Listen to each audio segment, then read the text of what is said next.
rock and roll. Y en París un charanguito.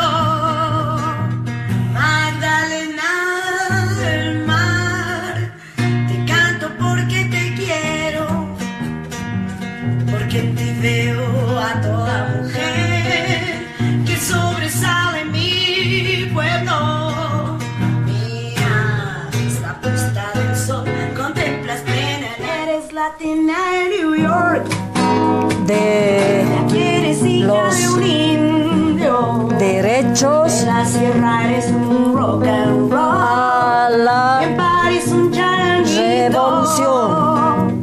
Magdalena del mar, te canto Revolución, porque te quiero, despatriarcalización, porque ya. veo a toda. Buenas noches, estamos en un programa más de despatriarcalización ya.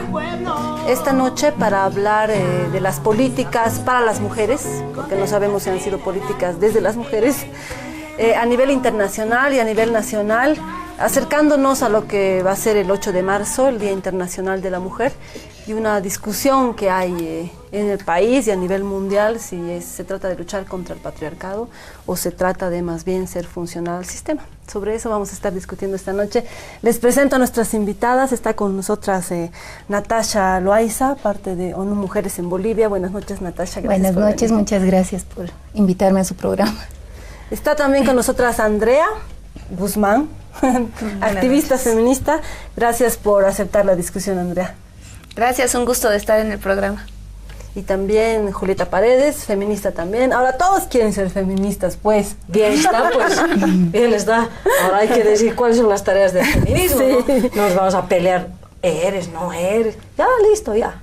Pero ahora, ¿qué significa en concreto en el proceso de cambio ser feminista? Ser feminista. Y es ahí proponiendo, no diciendo, no eres, así. Son cero, ¿no? Como decías el otro día, el feminismo es una lucha, no un vómito. Vamos a estar discutiendo esta noche entonces sobre las políticas hacia las mujeres. Yo les propongo en este primer sector que veamos la mirada internacional. Ustedes que han estado en todo este asunto de los informes, el seguimiento a Beijing, también hemos estado discutiendo el informe país que se ha hecho de seguimiento a Beijing. ¿Cómo se está mirando hoy internacionalmente a las mujeres y las políticas sobre las mujeres, Natasha? ¿Qué ha cambiado 20 años y más después? Bueno, es un momento histórico, creo yo, para las mujeres, porque justamente se celebran los 20 años de la Plataforma de Acción de Beijing. Internacionalmente y en términos de políticas internacionales, de normativa internacional, este ha sido un hito. Realmente un hito muy importante para las mujeres. La Plataforma de Acción de Beijing sigue siendo una plataforma vigente de discusión a 20 años de aquel evento. Hay que recordar que el evento de Beijing, yo no he tenido la suerte de estar ahí, pero sí, si vemos las imágenes de lo que ha quedado de ese evento de Beijing, que ha sido la 4ª Conferencia Mundial de la Mujer, realmente lo que vemos es la participación de miles y miles de mujeres de todas partes del mundo discutiendo sobre esta plataforma de acción de Beijing. Entonces, no es casual que esta plataforma, desde nuestra perspectiva, a 20 años siga siendo una plataforma vigente a la discusión. Yo creo que no es casual porque justamente ha tenido una fuerza muy grande. En su momento ha planteado las políticas, las orientaciones para la lucha de las mujeres a nivel mundial. Hay muchos de esos planteamientos de hace 20 años que han ido cambiando, han ido evolucionando. Hay nuevos temas, hay nuevas discusiones y creo que eso también es importante. Andrea, ¿qué dices vos? 20 años después. Yo creo que es vigente la discusión, pero a la discusión en un sentido cuestionador, creo yo.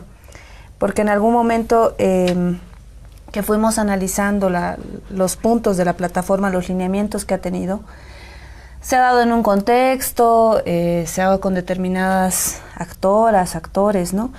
Pero al menos desde nuestra realidad sentíamos que podíamos cuestionar demasiado el enfoque y los lineamientos que ha dado, ¿no?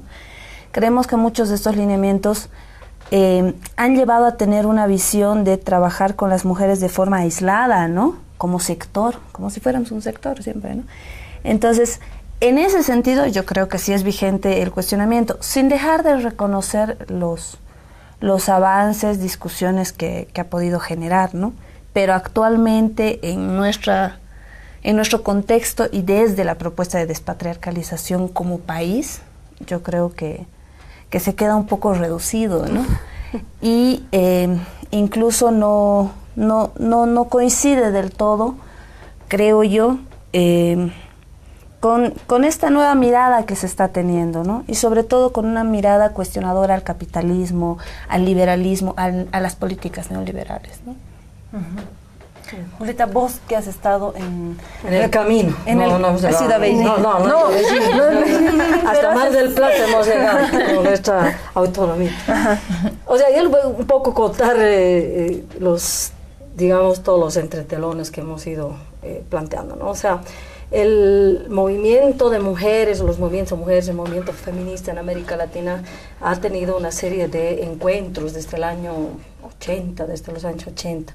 Yo recuerdo en el 92, no me acuerdo qué número de encuentro, en El Salvador, se empieza a hablar de que se iba a hacer un evento de esa magnitud de las mujeres.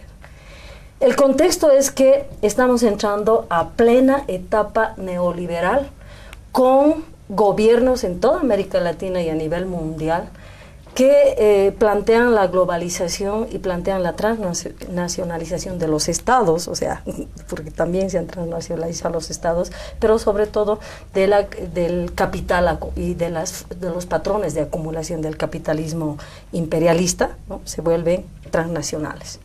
Entonces, en ese marco de políticas neoliberales económicas, hay democracias en toda América Latina, pero democracias controladas y pactadas. Entonces, ¿por qué me parece vigente la discusión? Estoy de acuerdo con Natasha, ¿por qué es vigente la discusión? Porque todavía el neoliberalismo sigue vivito y coleando, y todavía hay democracias pactadas, que están algunas en crisis, entrando en una hecatombe, pero todavía existe. Y todavía hay la práctica de la democracia pactada. ¿Qué es la democracia pactada? La democracia pactada es que solo hay un grupito de partidos y algunos de los partidos políticos que pueden definir el gobierno y las formas de gobierno. El pueblo aquí no opina y se calla. Y peor los movimientos sociales. Los movimientos sociales hay que atacar y hay que destruir y hay que clientelizar y ponerles a correr tras de lo que es la llamada eficiencia, y es una destrucción individualista de los sindicatos, por ejemplo, de lo orgánico, de lo corporativo. Y para hacerla cortita, les digo que se ha iniciado entonces el proceso a Beijing con un proceso en el cual habían los estados que tenían que hacer sus informes y la llamada sociedad civil, que es un invento del neoliberalismo, no hablaban de organizaciones sociales, que eran representadas por las ONGs, que asumen la representación del conjunto del pueblo, de las mujeres del pueblo, para este camino a Beijing. Entonces, para Europa y para Estados Unidos, en lo que se llama el informe alternativo o las propuestas alternativas de la llamada sociedad civil, que estaban en manos de las ONGs, para Europa y Estados Unidos no hay ningún tipo de ordenamiento, digamos, o de condicionamiento. Podían hacer su informe sobre lo que querían. Pero para América Latina, y no sé sobre México, digo, sobre África no sé, pero para América Latina, este camino de las ONGs, de la sociedad civil, nos dan 5 índices sobre los que había que trabajar, obligado, ¿ya? No se podía trabajar sobre otros temas. Y además se hace una bolsa, no me acuerdo, creo que es en Francia la reunión que hacen, no me recuerdo bien, y entonces toda esta organización, mega organización, donde estaban las Naciones Unidas, claro, no estaba la Natalia, ¿no? Estaban las Naciones Unidas, se reúnen ahí y dicen, bueno, a ver, en África o los países de habla francófona en África, ¿quién le va a apoyar? Francia. Entonces ellos van a apoyar a las mujeres para que hagan su proceso a Beijing. A ver, a las mujeres que hablan inglés en el África, ¿quién va a apoyar? Inglaterra, ¿no? Y América Latina, Estados Unidos, nosotros les vamos a apoyar. Entonces directamente se hace una repartija de apoyar con dinero, con fondos, con financiamiento a sus ex colonias. Eso es lo que cuestionamos. Lo cual es, claro, una mirada nuevamente colonial, pero antes para cerrar este sector y también informar, porque es un programa de discusión, pero también de información. A las compañeras y hermanas que nos están viendo y que no teníamos ideas que el mundo pone políticas para las mujeres, ¿cuáles son los principales objetivos que plantea la plataforma Beijing, los principales lineamientos, Natasha? En el segundo bloque. Sí, ¿no? Ahí estamos. Bueno, antes de entrar a los lineamientos, yo quisiera mencionar una cosa que me parece importante, ¿no? A mí me parecería terrible que a 20 años de lo que fue la Conferencia Mundial de la Mujer no hayan cambios, evoluciones y planteamientos críticos respecto a lo que fue ese momento. O sea, estamos hablando de momentos históricos, que no son estáticos, que no están escritos en piedra, que son construidos por movimientos diversos de mujeres, porque las mujeres somos muy diversas, y la plataforma de acción de Beijing es una plataforma para todo el mundo. Y hay mucha diferencia también en cómo los países han ido construyendo, han ido avanzando o retrocediendo o asimilando o criticando la plataforma de acción de Beijing, pero esa es una cuestión muy a nivel mundial. Es decir, yo creo que uno de los avances fundamentales en los últimos 20 años para el movimiento de mujeres o los movimientos de mujeres es justamente que las mujeres han empezado a asumir, todas las mujeres, porque en este caso realmente todas las mujeres, cada vez más mujeres en todas las áreas posibles, han empezado a asumir que tienen determinados derechos y empiezan a luchar por esos derechos desde distintas perspectivas, desde distintas situaciones, desde distintos contextos históricos. Y eso me parece que es absolutamente fundamental. Entonces, es muy bueno realmente que se planteen posiciones críticas respecto a la plataforma de acción de Beijing, porque eso tiene que implicar avances, no para retroceder, pero sí para avanzar. Me salió de tu pregunta. Para hacer una valoración en el próximo sector, vamos a retornar con cuáles son los objetivos que planteó Beijing, cuáles son los lineamientos.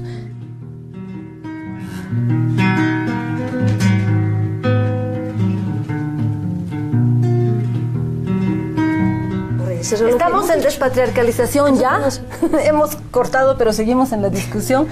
Nos habíamos en el anterior sector sobre 1, 2, 3, ¿cuáles son algunos de los puntos principales que plantea Beijing, Natasha? Sí, respondo a tu pregunta ahora. Mira, son muchos los puntos y realmente, como decíamos off the cámara, nos han pescado. Realmente es difícil mencionar todos, pero creo que es necesario mencionar las grandes áreas que se han planteado en Beijing, y estas áreas son la participación política, es decir, que las mujeres puedan tener acceso a los niveles de toma de decisión en todos los espacios en igualdad de condiciones que los hombres. Ese es un tema central, porque si las mujeres no tienen la capacidad, y ese era el planteamiento, de tomar decisiones, entonces pueden estar luchando en todos los espacios, pero el momento de decidir, pues nada de lo que las mujeres puedan plantear va a entrar realmente a ser parte de las políticas públicas, por ejemplo, ¿no? El otro tema es el tema económico, que es un tema siempre muy central para las mujeres. El tema de la posibilidad igual de trabajar en iguales condiciones que los hombres, percibir ingresos en iguales condiciones que los hombres por igual trabajo. Hasta ahora sabemos que las mujeres en Bolivia, según un dato reciente de la CEPAL, ganamos el 50% menos que los hombres por igual trabajo que realizamos. Entonces, el ámbito económico, que es un ámbito bastante amplio también, porque abarca otra dimensión muy importante que ha sido parte de la plataforma y es parte de la plataforma de acción de Beijing, y es la desproporcionada carga de trabajo doméstico y del cuidado de niños y de la familia, de ancianos, enfermos, etcétera, que recae fundamentalmente en las mujeres, y que con el proceso neoliberal, como tú mencionabas, se ha acrecentado mucho más, porque se han privatizado la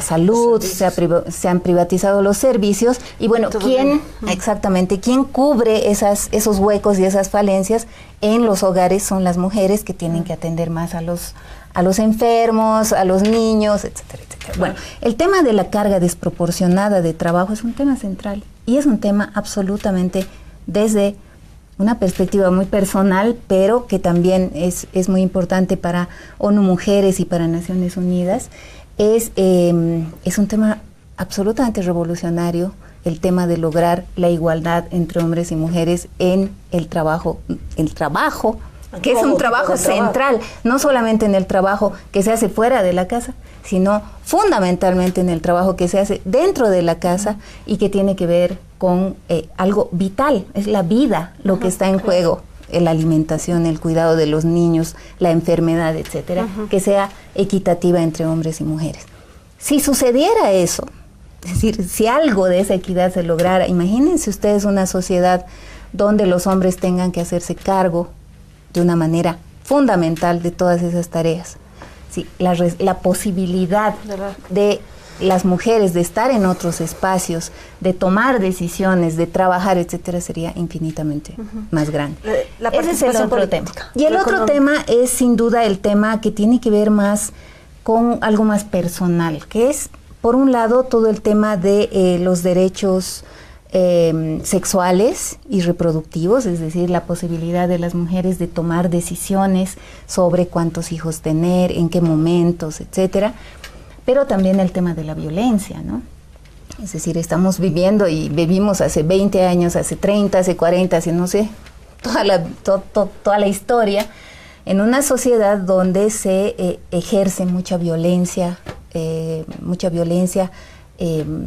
patriarcal, machista, de todo tipo, pero que se evidencia en la violencia física, en el feminicidio, que recién ahora ha empezado. En Beijing no se hablaba todavía de feminicidio como una tipificación penal. Hoy día ya estamos hablando del feminicidio como una tipificación penal, ¿no? Pero son básicamente estos, creo yo, los principales ejes que toca la plataforma de acción de Beijing. Para que las hermanas y compañeras que nos están viendo sepan cuáles son las áreas que se tocan en Beijing. Julieta, querías volver con el camino a Beijing y después la Andrea nos cuenta cómo el Estado, en este proceso de cambio, porque lo conoce más o menos, cómo mira esa plataforma de Beijing 20 años después.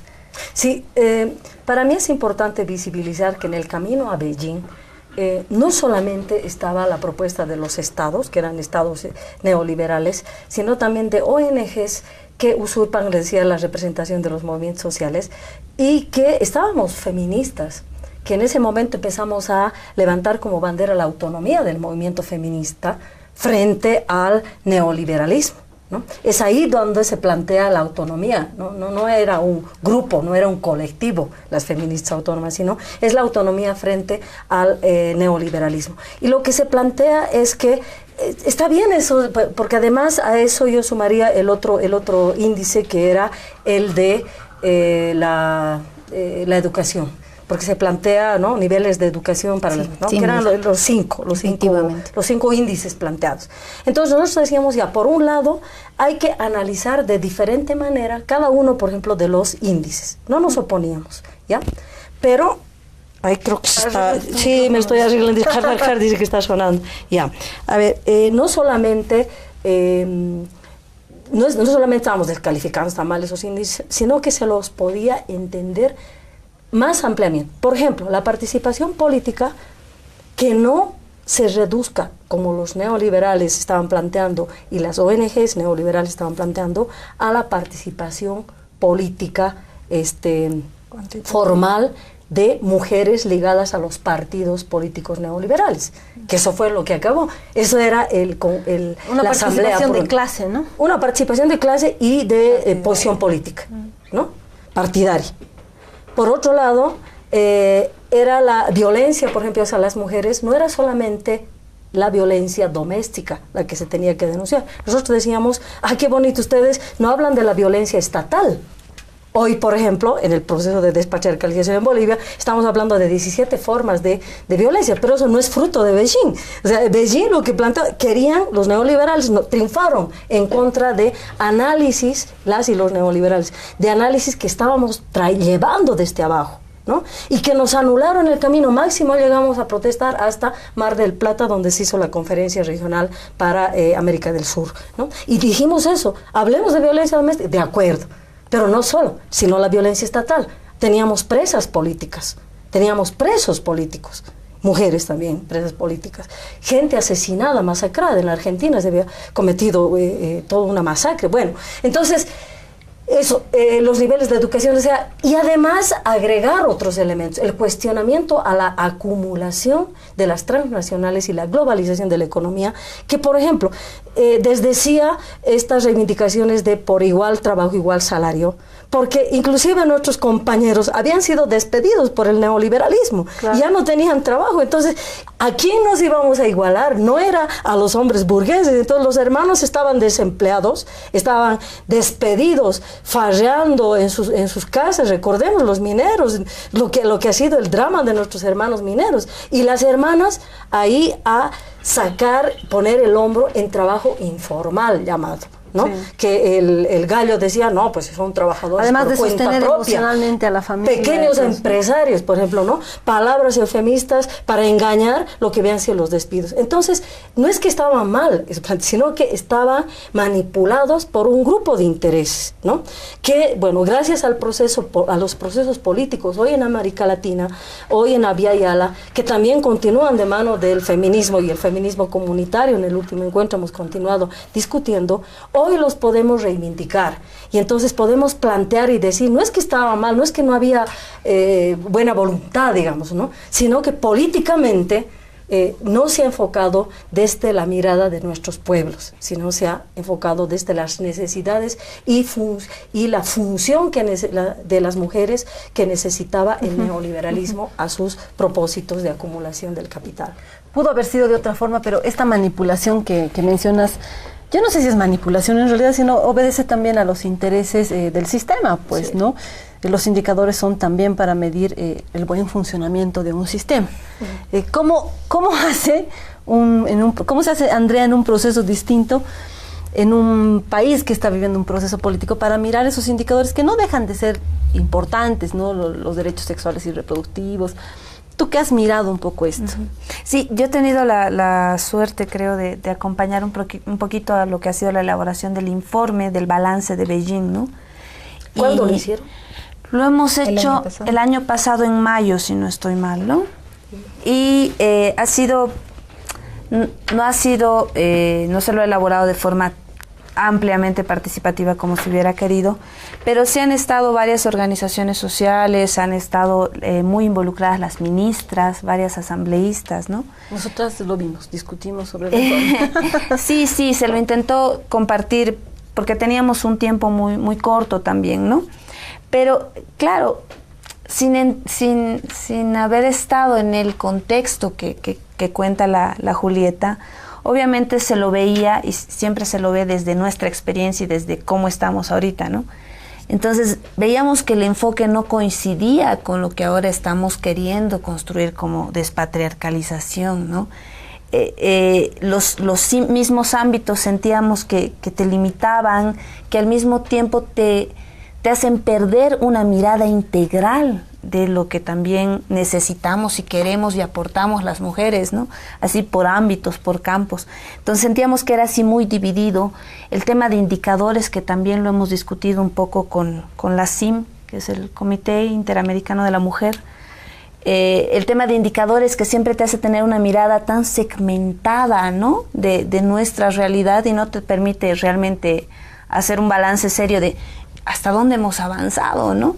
Entonces, ha sido bastante cuestionado, como les digo, sin dejar de comprender que también ha sido gracias a esa lucha que hay varios avances. Ha sido cuestionado el enfoque, creo que también nos ha empujado a tener un poco más a desarrollar un poco más algunas propuestas. Se ve que hay varios avances en torno a lo que es trabajo y salud, pero también se ve o sentimos nosotros que la plataforma te reduce justamente en lo que decías, ¿no? ¿Cómo abarca el tema de violencia? ¿Cómo abarca el tema de derechos sexuales y derechos reproductivos, ¿no? Que creemos que en lo del Uruguay, sí.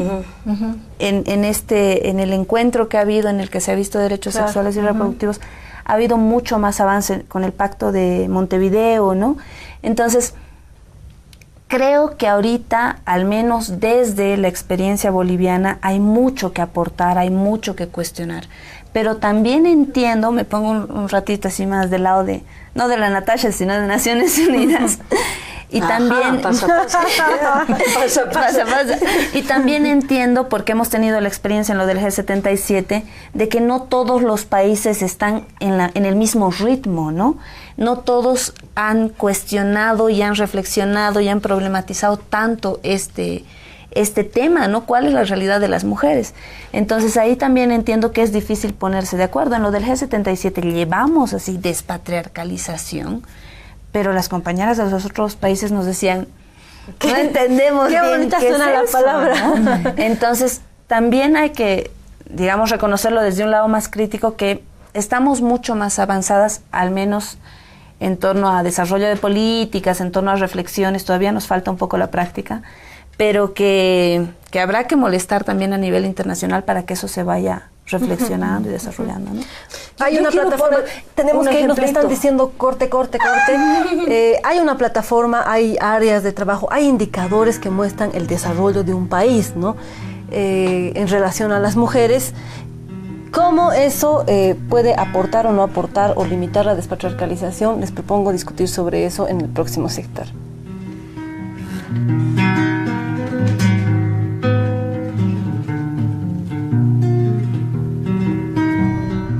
Estamos hablando sobre las políticas para las mujeres.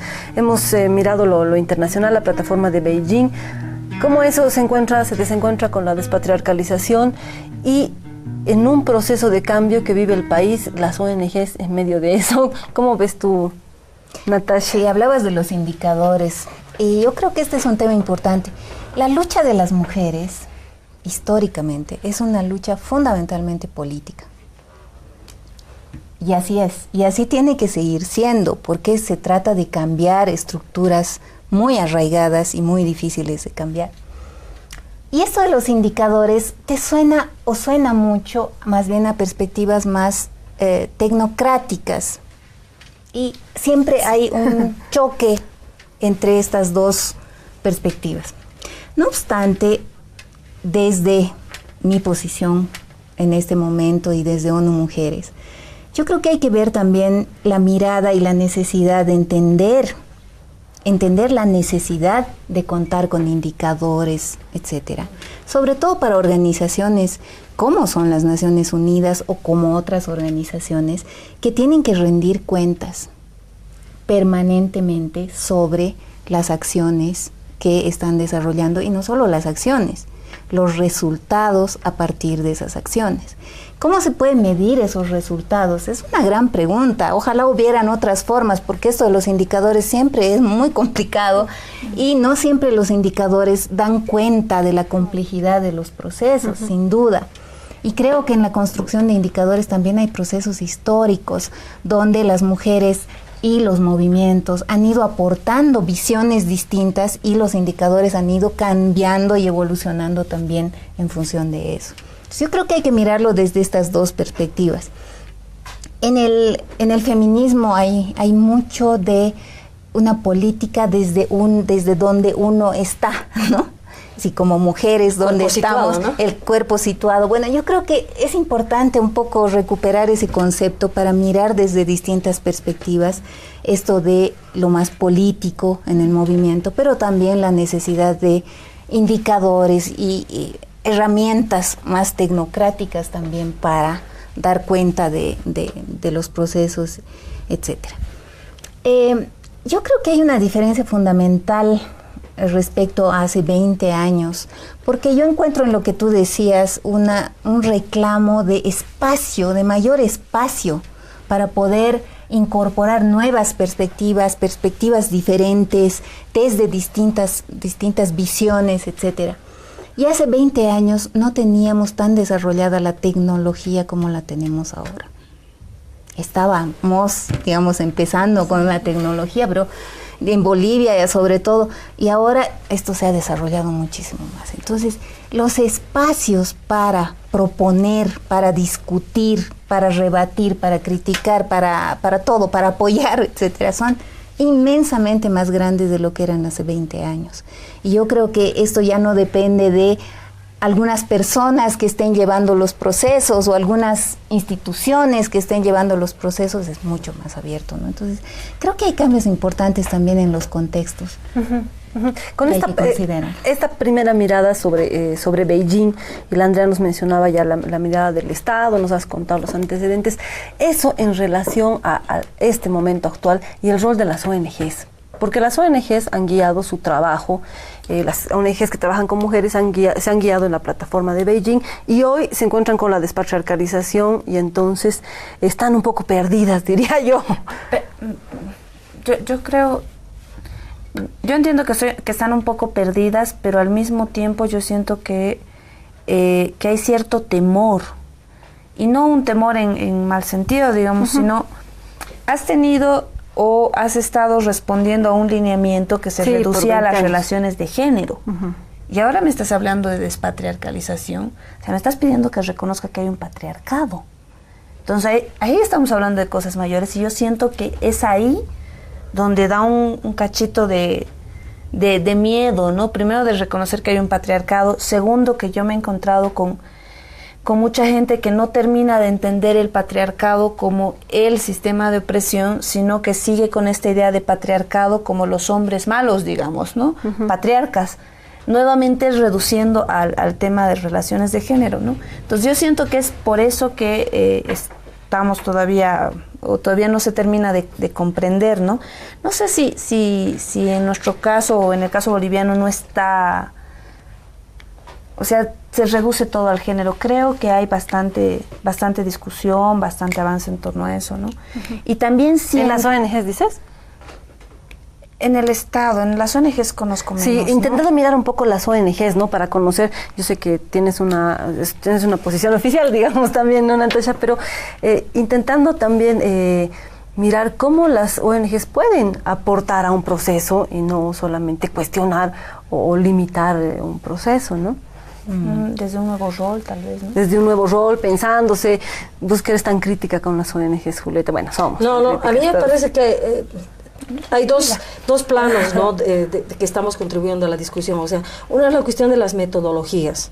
Y no creo que solamente dependa de las tecnologías, Natasha, pero sí hay una metodología que hoy se impone desde las organizaciones sociales y desde los pueblos en Abya Yala. Es decir, a nosotros, haya internet o no hay internet, igual nos van a escuchar. Y eso se sucede en un municipio, se sucede en la casa, en las sedes de gobierno, en todo lado. Entonces, creo que hay una irrupción, cosa que en aquel momento neoliberal nos había destrozado los sindicatos, las centrales obreras. Mismo aquí el sindicalismo estaba hecho pelota, ¿no es verdad? Entonces, creo que es la metodología que hoy ha cuestionado a la suplantación de representatividad que otrora hacían las ONGs tan impunemente. Ellas negociaban a nombre de la llamada sociedad civil. Entonces hoy tienen que ir representantes del pueblo, tienen que ir delegados de los pueblos originarios. Entonces eso ha cambiado. Una metodología, pero creo que todavía, desde mi punto de vista, las ONGs no dejan esa soberbia, digamos, de decir, no, pero ¿qué tiene para decir esta chola? ¿Qué tiene para decir este indio? Yo sé decir, pues, yo sé hablar, yo sé hacer documento, aquí estoy, yo voy a ir a Washington, a Nueva York. Entonces creo que todavía eso sigue, esa soberbia de las ONGs. Pero por otro lado están los conceptos, ¿no? Los conceptos que hacen a la base teórica de las políticas hacia las mujeres. Entonces creo que eso está siendo hoy enriquecido, ¿no? Se está dando, por ejemplo, otro contenido a la palabra violencia, ¿no? Y hoy, a diferencia de antes, ¿no? Desde procesos como en Bolivia, ¿no? Son las organizaciones sociales, por ejemplo nosotros como Feminismo Comunitario, dentro de la Alianza, etcétera, vamos y proponemos, nos escuchan y enriquecemos los conceptos, le damos concepto a la despatriarcalización, al patriarcado, y nos escuchan. ¡Wow! Rico, lindo. Gracias a nuestra lucha dentro de nuestros pueblos, ¿verdad? Y entonces eso ahora internacionalmente, y ahí nos dirás, Natasha, eso ahora está sonando, ¿verdad? Y está sonando como aportes teórico-políticos de nuestros pueblos. Sí, efectivamente. Yo quisiera referirme también a estas cuestiones conceptuales, ¿no? No sé si tenemos todavía... Dale, nos alargaremos y cortamos el cuarto bloque. Sí, escuchamos. Pero es muy importante este tema de la despatriarcalización. Efectivamente, a mí me parece un aporte, sin duda. Creo, sin embargo, que no hay que, digamos, quitarle la validez de lo que fueron los planteamientos sobre el patriarcado desde hace mucho tiempo y desde otros contextos, sin duda. Pero que no estaban en la política internacional. No es... Equidad de género siempre estaba. La plataforma de acción de Beijing habla de estructuras y de cambio de estructuras. Yo creo que hay que mirarlo porque digo, toda esta cuestión del patriarcado ha sido una corriente muy fuerte, muy importante de toda el feminismo y la discusión feminista, ¿no? Porque hay distintas corrientes y distintas miradas. Y yo creo que ha tenido un peso muy fuerte justamente en mirar las estructuras y no solamente esto que decía Andrea de la lucha entre un hombre y una mujer, porque realmente no se trataba de eso. Creo que este concepto de despatriarcalización hay que entenderlo un poco desde esa perspectiva. Tiene una historia, no es, digamos, totalmente nuevo, pero el elemento que me parece importante y que hay que realmente avanzar y trabajar es el elemento donde entra la perspectiva más desde los pueblos, en este caso desde los pueblos indígenas, desde la mirada de las mujeres indígenas, cómo entender desde su realidad, desde sus procesos. Creo que ese es un elemento muy importante de enriquecimiento, pero que sin duda hay que mirarlo también como un proceso de construcción, ¿no es cierto? Porque las mujeres indígenas, las mujeres rurales, etcétera, desde su cultura, desde su visión, pero también sufren, digamos, discriminación, opresión, claro, violencia, etcétera. Entonces, el feminismo ha dicho mucho, un ratito, a ver, aquí ha habido una revolución. Yo me acuerdo que yo he estudiado en Holanda en aquellos tiempos justamente con feministas y el planteamiento era ver la revolución rusa, por ejemplo, ha sido una gran revolución, ¿sí? Un cambio fundamental, pero no había cambiado la vida para las mujeres. No, las mujeres seguían hechas mierda, ¿no? Entonces, cuando estamos hablando de esos procesos, tenemos que pensar que son cambios que tenemos que mirarlos en esa profundidad. Ajá. Y ahí hay encuentros y obviamente nuevos planteamientos, nuevas perspectivas enriquecedoras. ¿Cómo es la despatriarcalización? Seguimos en esta discusión en el próximo sector.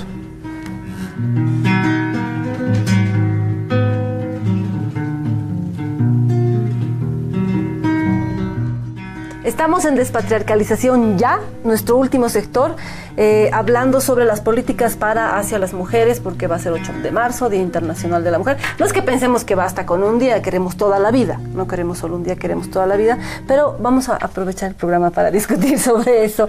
La despatriarcalización. ¿Qué es? ¿Cómo aportamos? ¿Cómo desde Naciones Unidas se están pensando la despatriarcalización, por ejemplo? Bueno, a ver, Naciones Unidas está conformada por los países miembros. Sí. Entonces la perspectiva de las Naciones Unidas es la perspectiva de los países miembros, desde Bolivia, efectivamente. Entonces, ¿cómo Bolivia está poniendo y está planteando estos temas en los foros de Naciones Unidas? Sí. Concretamente, ¿cómo se está poniendo el tema de la despatriarcalización? Es la pregunta. En el foro muy próximo, que justamente tiene que ver con el 8 de marzo, pero en realidad es el 9 de marzo que empieza, que es este gran foro sobre la Comisión de la Condición Jurídica de la Mujer, que es el espacio más alto, de nivel más alto de discusión en las Naciones Unidas sobre el tema de mujer, género y derechos de las mujeres, ¿no? Entonces, la gran pregunta es cómo se está poniendo el tema de la despatriarcalización en este gran foro. Claro, ahí yo creo que no es Naciones Unidas, sino es cada país qué propuesta lleva y qué capacidad tienen las o los representantes del Estado boliviano para meter a la discusión, para meterlo como propuesta. Por eso yo sacaba mucho lo de Montevideo, porque siento que ha sido uno de los espacios donde mejor alianza se ha hecho, sobre todo con países del ALBA, para llevar una propuesta más sólida, más consensuada, ¿no? Pero habrá también que, yo espero que todavía dé tiempo para un siguiente programa, preguntar a las autoridades cómo se está organizando la propuesta, quiénes van de representantes, ¿no? ¿Qué van a decir? ¿Qué van a decir? Porque es clave este evento, porque ahí es donde se va a definir más o menos. Uh-huh. Porque algo que hemos discutido harto como feminismo comunitario es la necesidad de un plan nacional de despatriarcalización. O sea, no se despatriarcaliza ni por decreto ni con plan, ni ya. Pero el Estado tiene una responsabilidad, no de a gratis puede decir despatriarcalización, ¿no? Entonces, ¿qué van a ir a decir a ese foro? ¿Cómo se enfrenta a la despatriarcalización hoy? A mí me parece valioso, ¿no?, recordar a nuestras oyentes, videntes, que la despatriarcalización y el concepto de patriarcado viene de una lucha, de una conceptualización, de una propuesta del feminismo en general, también del boliviano, pero en general. Es un concepto fundamental de la teoría feminista. El patriarcado, ¿no?, como tal, y desmontar el patriarcado y despatriarcalizar también. Ya, despatriarcalizar es hecho en Bolivia, ¿no ve?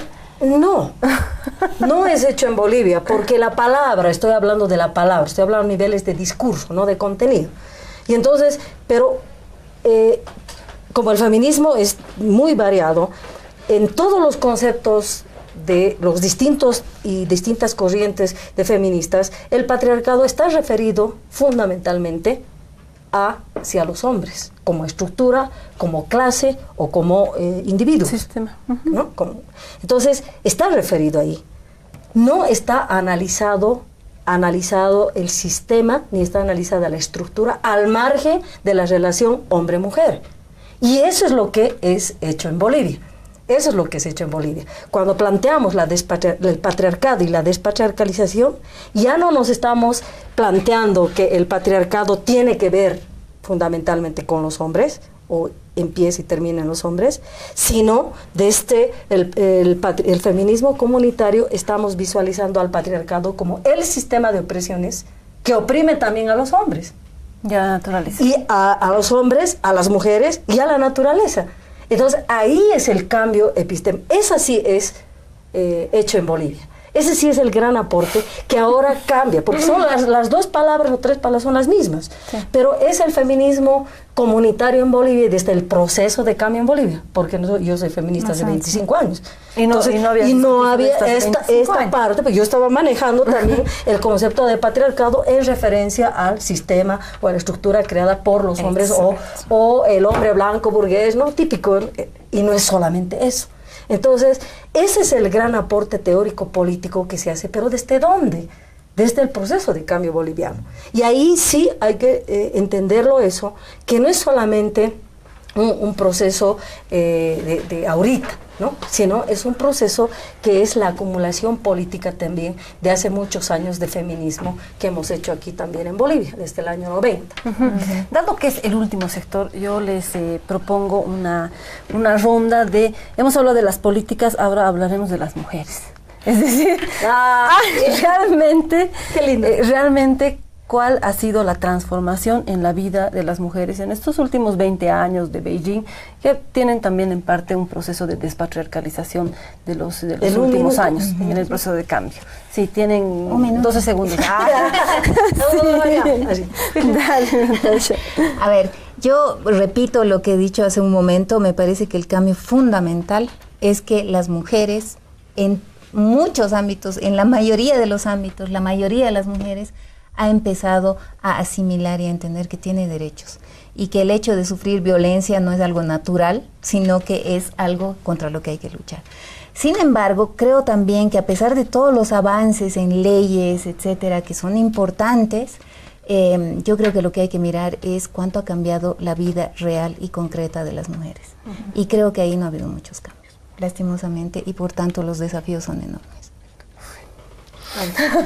Grave.